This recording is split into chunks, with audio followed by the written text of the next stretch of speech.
I think we got to just see this as a kind of moment to reclaim the Labor Party to save it from where it's been. Wow. Talk about a dramatic opening line, right? That incredibly strong quote is from Andy Burnham declaring that the Labor Party literally needs saving. He's not just talking about a minor tweak or a little policy shift here. He is calling for a massive structural political shakeup.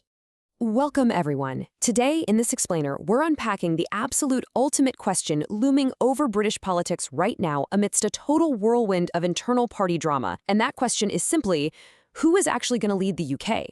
It's a wild situation because we're looking at a party with a massive parliamentary majority, yet they are facing some extreme internal turbulence. So let's dive right into this fascinating, multi-layered shadow contest for the UK Labour Party leadership. We're going to explore exactly what this behind-the-scenes maneuvering means, not just for the politicians playing the game, but for the future of the entire country. To make sense of all this, here is our roadmap. We'll quickly cover the shadow leadership contest, the challengers entering the ring, the Makerfield Gambit, a very interesting warning from 1965, and finally, the broader post-Brexit political paralysis. Section 1. The Shadow Leadership Contest. The psychodrama unfolds. Let's see how recent political events have basically cracked the door wide open for potential new leadership. Okay, so following those really rocky May elections, the sitting Prime Minister, Keir Starmer, lost a ton of political capital. You see, previously, he actually had the power to block challengers like Andy Burnham from returning to Westminster. But those poor election results shifted the entire balance of power. This actually prompted Labour's really powerful ruling body, the NEC, to perform what British commentators affectionately call a reverse ferret, basically a complete 180-degree U-turn. Just 3 months ago, they were saying there was absolutely no way Burnham could run in a by-election while serving as the mayor of Greater Manchester. And now, well, that ban is totally lifted. And with that one single procedural reversal, the unofficial shadow contest for the leadership has officially begun. Moving on to Section 2. Enter the challengers. Burnham versus Streeting. The most crucial point here is, who is actually stepping up to the plate to claim that top job in this unfolding drama? Well, we've got two incredibly different heavyweights emerging from the wings.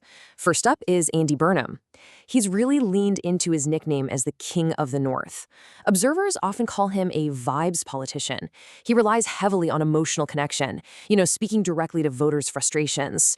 And as we heard at the very start, he frames himself as the guy to literally save the party. Now, on the total flip side, we have West Streeting. He's stepping up as the ultimate policy-driven strategist. He actually just gave a major speech demanding a battle of ideas, rather than just a simple switcheroo of leaders. He pointedly criticized the party for being totally underprepared for government. And get this, he made huge headlines by suggesting the UK should eventually return to the European Union. That is a highly divisive policy stance that fundamentally contrasts with Burnham's very emotion-led, vibes-based campaign. Section 3. The Makerfield Gambit, a high-risk route to number 10. Let's look at the specific physical battleground where Burnham's massive strategy is going to be tested. Burnham's hypothetical script to absolute power is essentially a 3-step high-stakes gambit. Step 1, he has to win the Makerfield by-election, proving he can actually defeat the populist right-wing party, Reform UK. Step 2, assuming he wins that, the expectation is he'd almost immediately launch a formal challenge for the Labour leadership. And finally, Step 3, if successful, he essentially steps right into number 10 as Prime Minister. I mean, it sounds straightforward on paper, right? But it relies on an incredibly precarious first step. And here is exactly why that first step is so unbelievably risky. 5,000. That number is Labour's razor-thin majority against Reform UK in the Makerfield constituency. Now, Burnham was reportedly offered other, much safer seats, but he deliberately chose Makerfield. Why on earth would he do that? Well, the Labour Party is currently facing a major identity crisis regarding how to handle voters who are turning to Reform UK. To prove he is the ultimate solution to that problem, Burnham has to show he can go head-to-head with Reform in a fiercely contested battleground and actually win. But he faces 3 massive hurdles to pull this off. First, Reform UK knows exactly how high the stakes are. To block Burnham, they might run a massive celebrity candidate. Names like Victims campaigner Maggie Oliver or even Nigel Farage himself have been floated in political circles. Second, the Green Party is seriously surging right now.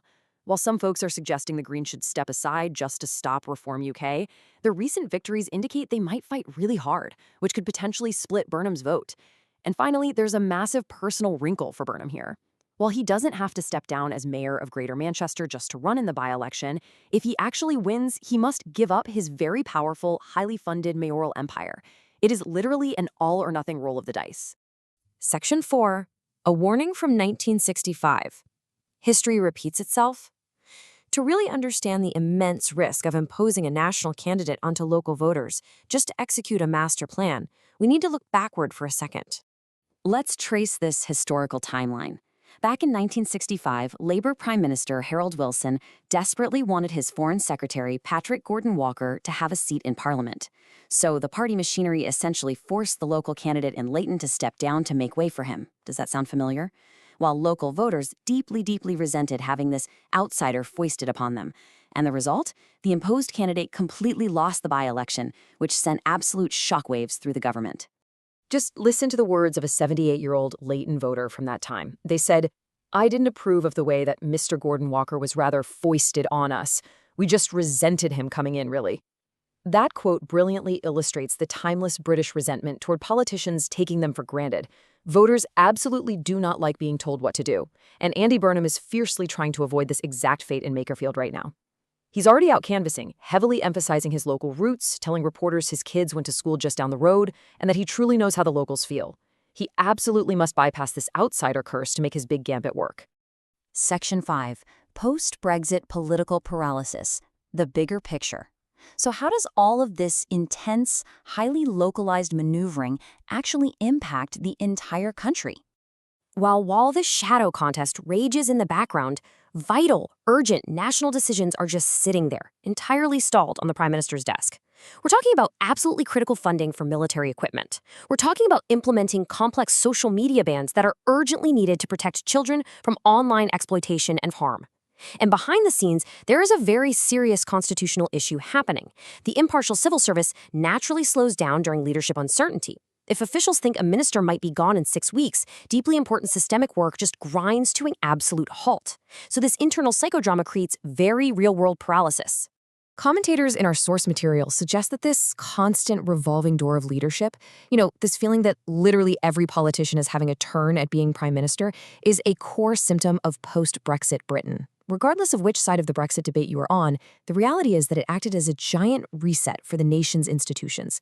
It basically unplugged the system. And for the last decade, politicians have desperately struggled to figure out where the wires plug back in, leading to this era of intense volatility and rapid turnover at the very, very top of government. And that brings us to one final provocative thought for you to take away from this explainer.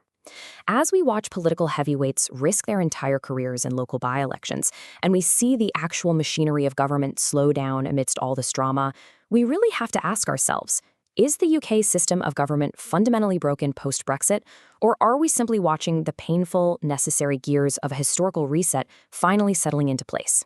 Thanks so much for joining me today, and keep questioning the headlines.